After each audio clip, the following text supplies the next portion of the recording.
There is a moment, quiet, almost unnoticeable, when the mind snaps, not in madness, not in rage, but in silence. The silence of surrender, the subtle, devastating collapse of inner resistance. The exact point where a person stops fighting, not with the world, but with themselves. It doesn't come with a scream. It comes with the soft shrug of, I guess this is who I am now. The dangerous comfort of defeat dressed as acceptance. Marcus Aurelius saw it in the eyes of generals who had everything to lose, in the hollow convictions of senators performing strength while rotting inside. In his own reflection, the face of an emperor burdened with the illusion of control over things no man can command. Time, chaos, the soul of another. He wrote not to impress, but to survive, not to teach, but to endure. His meditations were not a gift to the world. They were a shield against it, because the world doesn't break you all at once. It chips away, with delay, with disappointment, with the slow erosion of boundaries, and it whispers as it does, "It's fine. Everyone gives up eventually." But what Marcus understood, and what most never learn, is that real strength doesn't scream. It doesn't parade itself. It isn't performative, flashy, loud, or dramatic. It's still, it's quiet, and it's terrifying to those who feed on chaos. Mental fortitude is not about clenching your jaw and getting through it. It's about becoming unbreakable, because you no longer outsource your value to outcomes, to praise, to people, to results. The world can't take what it never gave, but we are trained, almost from birth, to do the opposite. We tie our worth to wins, our calm to comfort, our identity to the eyes of others. And when these collapse, as they always do, we are left with nothing but a mirror and the dreadful silence of not knowing who is looking back. Aurelius wrote to himself in the midst of political betrayal, personal loss, plagues, wars, and above all, the constant pressure to pretend, to be in control, to smile when crumbling, to agree when burning inside. He refused, not by screaming, but by not flinching, not by controlling everything, but by controlling the one thing no one else could touch: his mind. To be like the rock that the waves keep crashing over, he wrote. It stands, unmoved, and the raging of the sea falls still around it.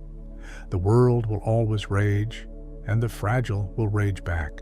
But the strong, they do something else. They stand. They become the calm. But calm is not passivity.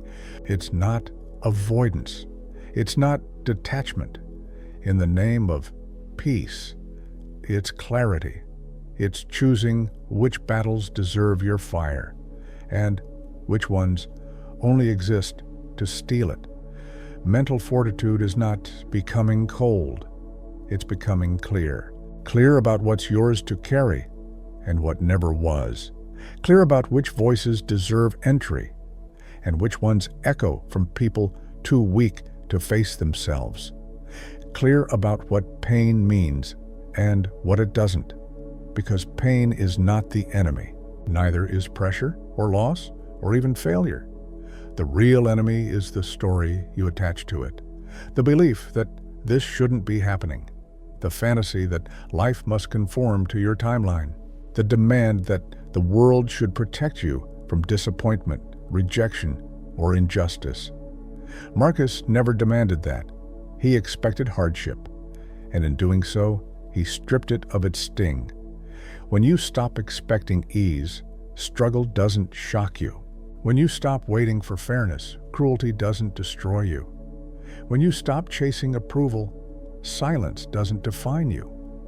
The mind that no longer resists reality becomes immune to it, not because it's numb, but because it's free. This is not the mind most people build.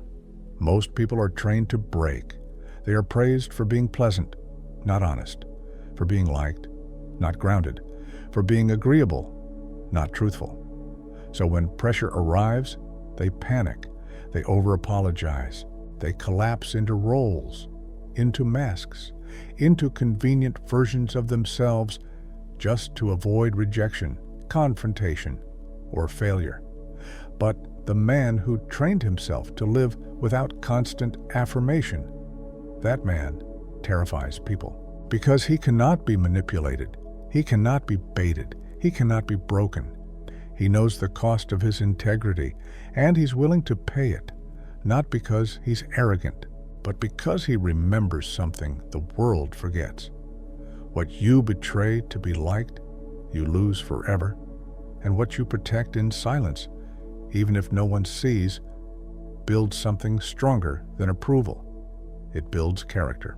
And character, Marcus knew, is not built in comfort. It is forged in refusal to break under pressure, refusal to beg for validation, refusal to become who the world rewards if it means abandoning who you are. They can't break you anymore, not because they stopped trying, but because you stopped letting them in. To walk through life without falling apart, not because life is easy, but because you are no longer easy to tear, is a discipline, a mental posture. It's not gifted, it's earned. Marcus Aurelius did not write for applause. He did not post his thoughts to be admired or followed. He wrote because he needed something solid, a compass, in a world addicted to pretense and power games. He was emperor of Rome, but that didn't shield him from suffering. His reign was plagued with death, betrayal, political deception, and a collapsing empire. The gods were not kind to Marcus, and yet he did not ask them to be. Because to expect ease is to sign a contract with disappointment. Instead, Marcus asked himself, if someone can prove me wrong and show me my mistake in any thought or action, I shall gladly change. It is the truth I seek, and the truth never harmed anyone. The harm is to persist in one's self-deception and ignorance. How many today can say the same? Truth has become offensive. Correction is treated as attack. People defend their illusions with more fire than they defend their integrity. Marcus knew that mental strength required surrender, not to others, but to reality. And reality doesn't care about your feelings. It doesn't apologize when it crushes your plans. It doesn't pause when you're tired. It doesn't explain why things fall apart just when you thought they were finally coming together. But strength isn't found in avoiding this. It's found in facing it. Mental fortitude begins the moment you stop resisting what is and start responding to it. This doesn't mean being passive. It means choosing what deserves your energy. Instead of reacting to everything like a puppet on strings, Marcus practiced what he called the inner citadel, a mental stronghold untouched by public opinion, failure, or loss. He trained himself daily not to need what could be taken away: praise, power, position, even peace. Because all of these can vanish in an instant. And when they do, who are you? If your calm is attached to conditions, it is a ticking time bomb. If your worth depends on others, it is leverage in their hands. If your identity is a costume, it will tear when life pulls hard enough. But the person who returns every day to their own reason, who sharpens their character like a blade, who values truth over comfort, that person cannot be broken. Even in chains, they are free. Even in exile, they remain whole. Even in ruin, they remain loyal to themselves. That's the threat, not rage, not rebellion, but silence. stillness, clarity. People don't fear those who shout. They fear those who smile and fire, because that kind of strength cannot be bought. It cannot be flattered. It cannot be controlled. Marcus was surrounded by manipulators, men who smiled while plotting, senators who clapped and whispered, advisors who bowed but resented. He didn't pretend they were different. He trained his mind to outlast them. You have power over your mind, not outside events. Realize this, and you will find strength. This isn't just philosophy, it's survival. Because if you are not mentally fortified, life will shape you into what serves it, not what protects you. You will become agreeable when you should confront, silent when you should speak, busy when you should reflect. Most people are not living. They are reacting. They are avoiding discomfort and calling it peace. They are suppressing emotion and calling it maturity. They are people-pleasing and calling it kindness. Marcus knew the cost of such compromises. They don't just ruin politics or empires. They rot the individual. The world doesn't break you in public. It breaks you in private, in the small choices, in the quiet betrayals, in the voice that whispers, "Just let it go. Don't rock the boat." It's not worth it. But what if your soul is what's at stake? What if every silent surrender makes you softer, weaker, easier to shape? The man with mental fortitude hears that voice and still chooses himself, not because it's easy, but because it's necessary. You do not build strength by winning arguments or controlling others. You build it by learning which parts of you are still afraid and confronting them, not crushing them, understanding them. Marcus did not shame emotion. He studied it. He didn't repress pain. He let it sharpen his clarity. That is the paradox of mental strength. You are strong not because you feel nothing, but because you are no longer ruled by what you feel. You don't hide fear. You walk with it. You don't pretend you're invincible. You simply stop acting like you must be. And from that place, strength is born, unbreakable not because you resist life, but because you've stopped fearing it. There's a moment in every life where the mask stops working. You say the right things, you look the part, but inside, something starts to erode. You feel it when you wake up and immediately want to go back to sleep. You feel it when a compliment hits you like an accusation. You feel it when silence becomes louder than words. This is the beginning, not of collapse, but of confrontation with yourself. Marcus Aurelius didn't chase motivation. He chased clarity. He knew that the person most people avoid is the one they see in the mirror, because that person holds the truth, the compromises, the lies, the things you said yes to when you meant no, the parts you silenced to survive. You can perform strength. You can post quotes. You can build an image. But when the world strips everything away, what's left? That question haunted Marcus and shaped his philosophy.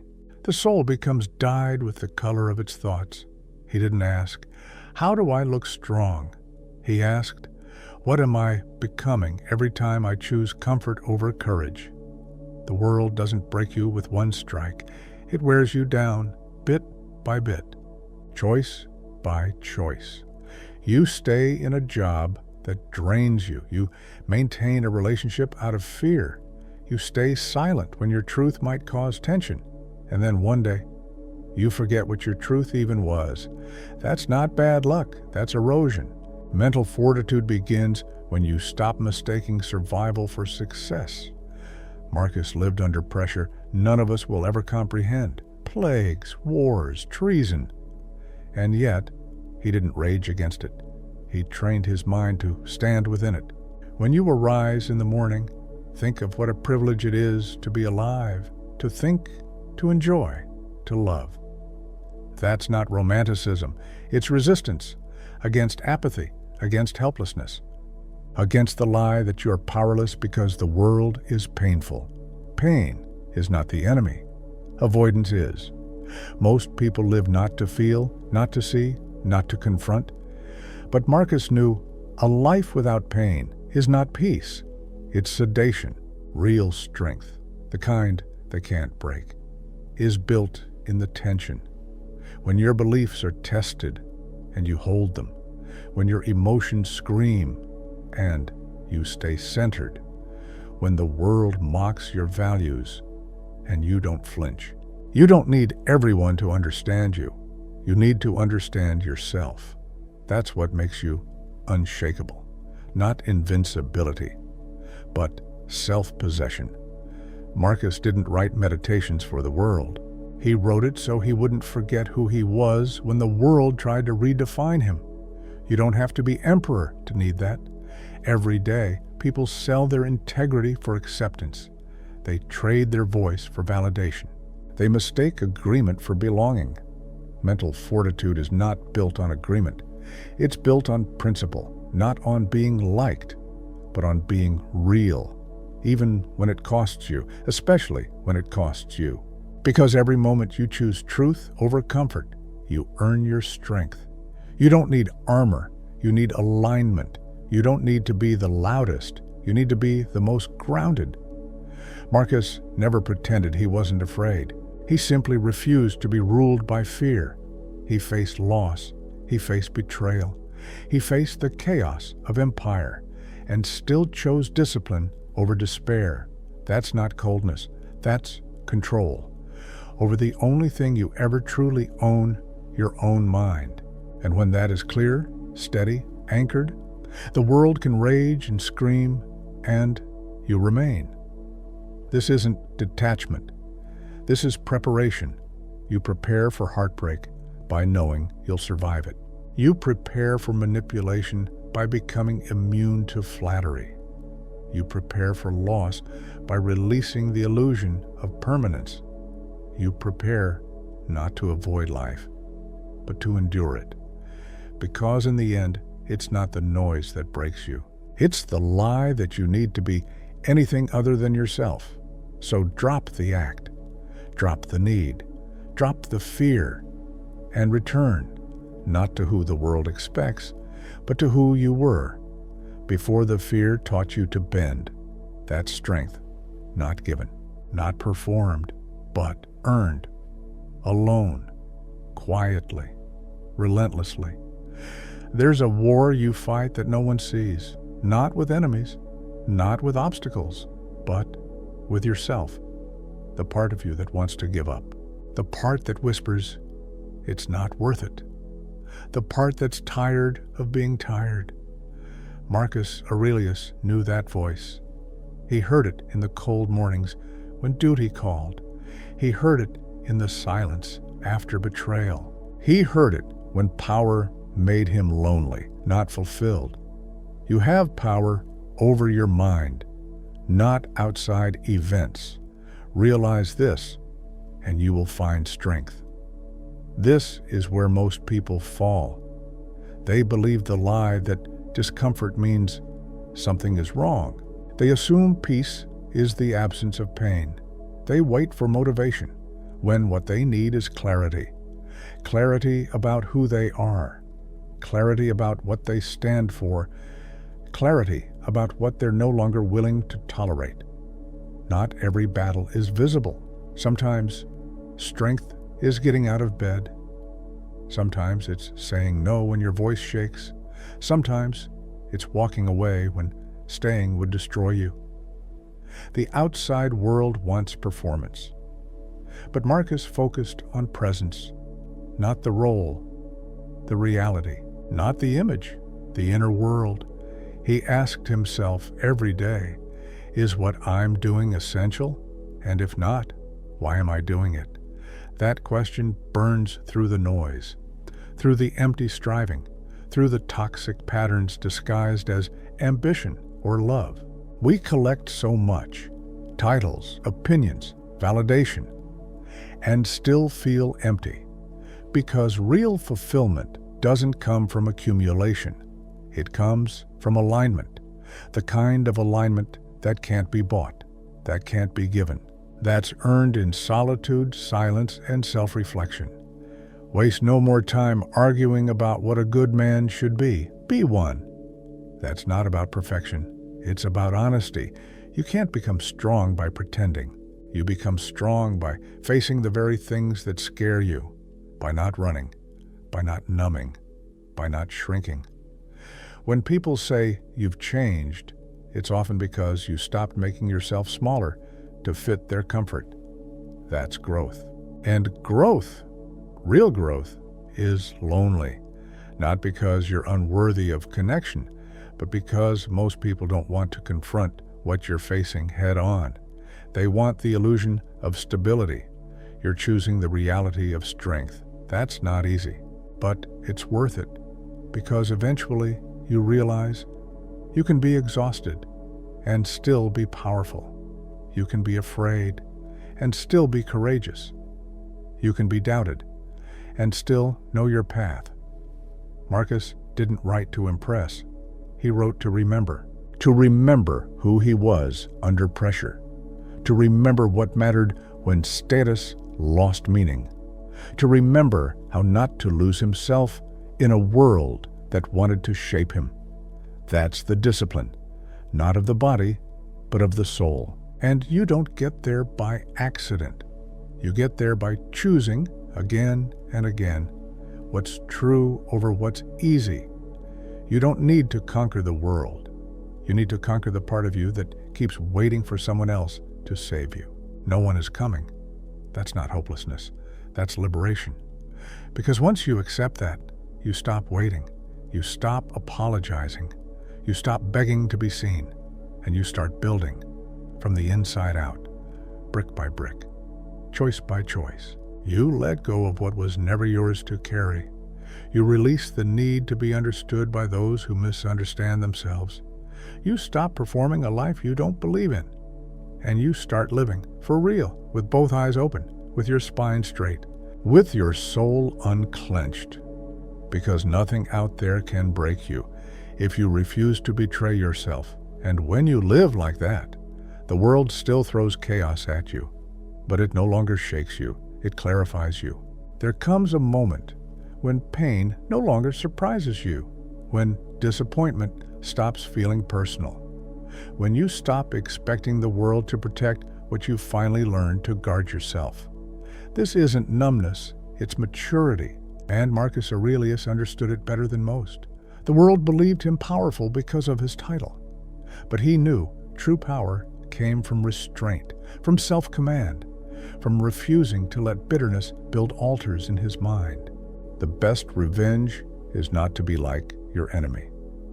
What makes a person unbreakable isn't how much they can endure, but how little they need to remain themselves under pressure. They don't snap because there's nothing to bend.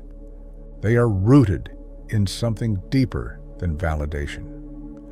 You stop being breakable when your identity stops depending on reaction, when your dignity is no longer a negotiation, when your peace is no longer on lease to circumstance. Most people don't know who they are without conflict, without something to fight, to prove, to post. But Marcus knew the loudest people are often the most lost. He didn't shout back at chaos. He observed it. He stayed grounded in what he could control: his thoughts, his actions, his intention. There's a kind of freedom that comes when you release the need to convince, to fix, to be understood by those committed to misinterpreting you. You realize your energy is better spent building than begging, better used protecting your clarity than defending your complexity. If it is not right, do not do it. If it is not true, do not say it. Simplicity, not as lack, but as precision. In a world obsessed with exaggeration, self-possession looks radical. In a culture addicted to dramatics, calm is misread as coldness. But you don't owe theatrics, you owe alignment. That's why they can't break you anymore. Not because life stopped being hard, but because you stopped being soft in the wrong places. You hardened where you used to crumble, softened where you used to rage. You didn't build walls. You built a foundation, a core, a self, a place inside that doesn't need applause to breathe. When they gossip, you remain silent. When they provoke, you stay present. When they leave, you don't chase. Because your value isn't in being chosen. It's in being true. This isn't stoicism as detachment. It's presence without panic. It's awareness without assumption. Marcus didn't teach escape. He taught embrace. He didn't avoid suffering. He transmuted it into strength. And if you've walked through your own fire, you know, peace is not the absence of conflict. It's the refusal to be ruled by it. They tried to manipulate you, but you stopped being reactive. They tried to guilt you, but you stopped negotiating with shame. They tried to provoke you, but you made stillness your armor. And that is the essence of fortitude, not a performance, a posture, a way of existing in full awareness of pain and still choosing presence. You understand now that strength isn't stoic silence, it's integrated wisdom. You know now that being unbreakable doesn't mean being untouchable. It means being unshakable in your truth. And maybe, just maybe, the most powerful person in the room isn't the one with the spotlight. It's the one who could destroy, but doesn't. The one who sees clearly, but still chooses kindness. The one who is no longer afraid to be alone, because they're no longer abandoned by themselves. That's what they can't take from you. Not your confidence, not your presence, not your clarity. Because it was never theirs to begin with. You earned it in silence.